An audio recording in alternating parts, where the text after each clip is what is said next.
नमस्कार दोस्तों, मैं आपके अपने चैनल पर आपका स्वागत करती हूँ। आज का जो टॉपिक है वो है आगमन विधि के गुण। आगमन यानी इंडक्टिव मेथड, यानी कि आप आगमन विधि एक साइंस को या फिर ऐसा चीज़ या साइंस मेनली साइंस के को अगर पढ़ाना चाहता है एक टीचर, तो ये विधि बहुत ही इम्पोर्टेंट है। इससे बच्चा बहुत प्रभावित होकर अपने ज्ञान को बढ़ा सकता है। तो आगमन विधि इसका अपोजिट निगमन, ये आगमन। आगमन यानी कि आप जब उदाहरण से नियम की ओर जाएंगे उसको हम लोग आगमन बोलेंगे, और जब हम नियम से उदाहरण की ओर जाएंगे तब हम लोग निगमन बोलते हैं। तो आज हम लोग जो टॉपिक देखेंगे वो है आगमन विधि यानी इंडक्टिव मेथड। फर्स्ट है आपका पॉइंट, अर्जित ज्ञान प्रत्यक्ष प्रत्यक्ष तथ्यों पर आधारित। यानी कि जब बच्चा क्या कर रहा है, ज्ञान तो बहुत तरीक़ों से सीख रहा है, बुक से, किसी बड़ों से, टीचर से, विद्यालय से, लेकिन ये सारा ज्ञान, लेकिन कुछ उस ज्ञान को प्रैक्टिकल करवाने के लिए दिखा कर जब बच्चों को कराया जाता है तो क्या होता है, उसके मन में जितना भी संशय होता है उसको वो उदाहरण को लेकर वो संशय को मिटा देता है, यानी वो मिटा सकता है। यानी जो फर्स्ट है अर्जित ज्ञान प्रत्यक्ष तथ्यों पर आधारित, यानी कि बच्चा कैसे सीख रहा है, उदाहरण से। वो उदाहरण कैसा है, आपका एग्जाम्पल कैसा है, आपका प्रत्यक्ष है जो तथ्य पर आधारित है। इसीलिए जो बच्चा ज्ञान अपने में लेगा वो कैसा होगा, अर्जित ज्ञान। यानी कि जो अर्जित मतलब कि जो ज्ञान वो ग्रहण कर रहा है, जो ले रहा है, जो टेक कर रहा है नॉलेज को, उसको हम लोग अर्जित ज्ञान बोलते हैं। तो वो प्रत्यक्ष आधार पर होगा, यानी कि उदाहरण देखेगा या फिर उसको उदाहरण को समझेगा उसके बाद लेगा। सेकंड है आपका नियम सूत्रों का निर्धारण एवं सामान्यीकरण की प्रक्रिया का ज्ञान। यानी कि बच्चा उदाहरण देखेगा तो उसको उस उदाहरण के रूप में उसको में कुछ कुछ नियम समझ में आएंगे। यानी आप जब किसी, जैसे अगर फल के बारे में किसी बच्चे को आप दिखाकर उदाहरण देकर बताते हैं, अगर आप फल का डेफिनेशन सीधे आप अगर नॉन पढ़ा रहे, नॉन का डेफिनेशन लिख दिया, anything name of physical non, किसी भी चीज़ को हम लोग नॉन कहते हैं। लेकिन जब आप पहले कुछ एग्जाम्पल दीजिए, जैसे राम, सेब, ये सब वगैरह, तो बच्चा कहेगा अच्छा ये वाला ऐसे, ये वाला ये नॉन किसे कहते हैं। जब हम पर्टिकुलर एक नाम को लेंगे तो हम लोग प्रॉपर नॉन बोलेंगे, जब हम लोग एब्स्ट्रैक्ट नॉन किसे बोलेंगे। अगर ये सब उदाहरण बच्चे को देंगे तो वो पहले समझेगा। जैसे देखिए वेजिटेबल और फ्रूट के बारे में बता रहे बच्चे को, अगर वेजिटेबल का बता दे कि हाँ जो खाने वाली चीज़ होती है वेजिटेबल होती है और सब्जी भी वही होती है।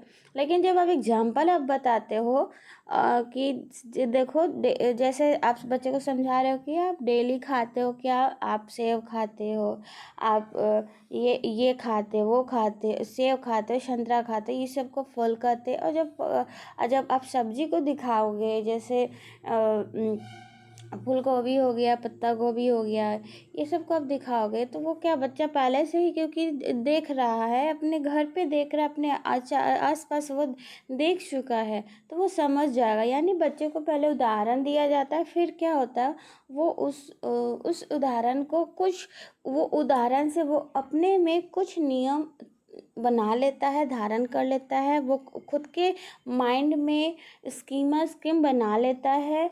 तो उसके मतलब एक नियम खुद को, अगर आप भी कुछ देखते हैं तो आप कुछ न कुछ उसमें से आप ग्रहण करेंगे, कुछ नियम, कुछ तथ्य। बाद में अगर वो दिखाया जाएगा तो उसी के आधार पर आप उसको रिवाइज करवाएंगे कि मैंने ऐसा ऐसा देखा था, इसीलिए इसे ऐसा कहा जाता है।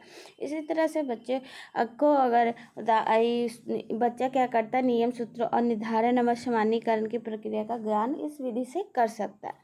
थर्ड है उदाहरण की सहायता से स्वयं ज्ञान प्राप्त करते हैं। यानी मैंने क्या बताया, बच्चा को उदाहरण दिया जाएगा या लेता है पहले नियम से पहले, और बच्चा उदाहरण से क्या करेगा, वो स्वयं में ज्ञान प्राप्त करेगा।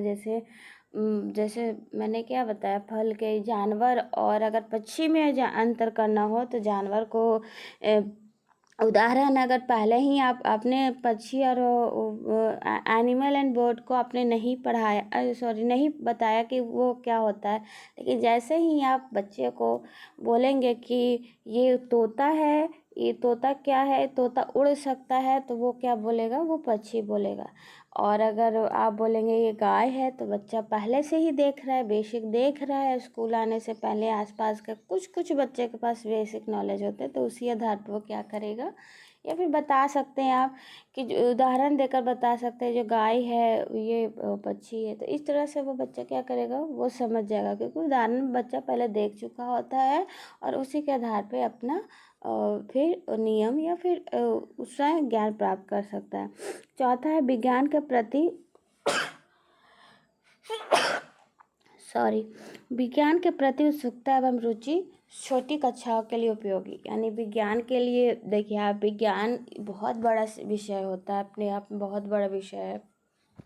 अगर आप इसमें सिर्फ नियम, क्योंकि इसमें रूल्स और थ्योरीज वगैरह बहुत सारे पढ़ना होता है। अगर छोटे बच्चे को वैसे ही सिर्फ थ्योरी वगैरह पढ़ा दिया जाएगा तो क्या होगा, बच्चा कहीं ना कहीं बोर होगा।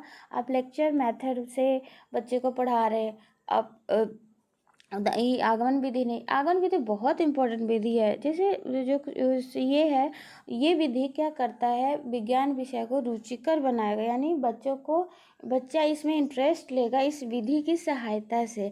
अब निर्भर करता है क्या कि आपका टीचर या पढ़ाने वाला कैसा है। अगर अच्छा है, इस नियम इस विधि को अच्छे से हैंडल कर रहा है, तो वो यह विधि किसी भी विज्ञान विषय को क्या करेगा, रुचिकर बनाएगा और छोटी कक्षाओं के लिए उपयोगी। क्योंकि छोटे बच्चे को ज़्यादा नहीं, बेसिक ही हमने फाउंडेशन ही बनाना होता है, इसीलिए क्या है, हम उदाहरण देकर बच्चों को समझा सकते हैं। लेकिन अब बड़े बच्चों की बात करें तो ये नियम यह विधि उतनी कारगर नहीं है, जितनी की उपयोगी नहीं है, जितनी की छोटी कक्षाओं के लिए होती है। फिफ्थ है स्वयं करने की प्रेरणा मिलती है। जब बच्चा खुद से यह विधि देखता है, करते देखता है, उदाहरण देखेगा, तो ये क्या करेगा, बच्चा खुद को प्रेरित करेगा और उसे खुद स्वयं की प्रेरणा मिलेगी करने के लिए। 6 है आलोचनात्मक निरीक्षण एवं तर्क शक्ति का विकास। यानी अब बच्चा देखिए, कोई बात है बच्चे के मन में चल रहा है कि नहीं नहीं ऐसा होता है ऐसा होता है, तो अगर बच्चे को उस बात को लेकर उदाहरण दिया जाता है तो बच्चा क्या करेगा, वो आलोचना यानी कि या फिर उस आलोचना करे। आलोचना मतलब कि जो सही बात है आप में गलत है, आलोचना यानी कि उस चीज़ को ना मानते हुए अपने आप को सही मानना, या फिर खुद को सही मानते हुए उस चीज़ को गलत मानना, ये दोनों इसी को हम आलोचनात्मक कहते हैं।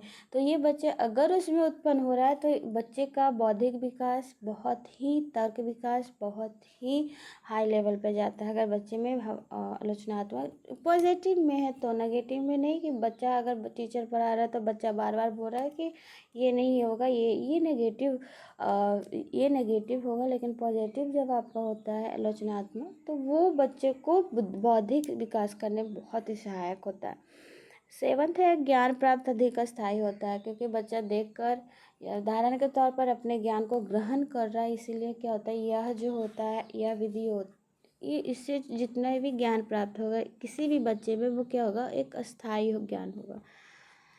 आई होप सब डॉट्स क्लियर हो गए होंगे कि निगमन विधि के पॉइंट से क्या होते हैं, निगमन और आगमन, और इसमें हमने मेरिट्स देखा। तो अगले जो वीडियो में देखेंगे वो होगा demerits of inductive method. So thank you, have a good day.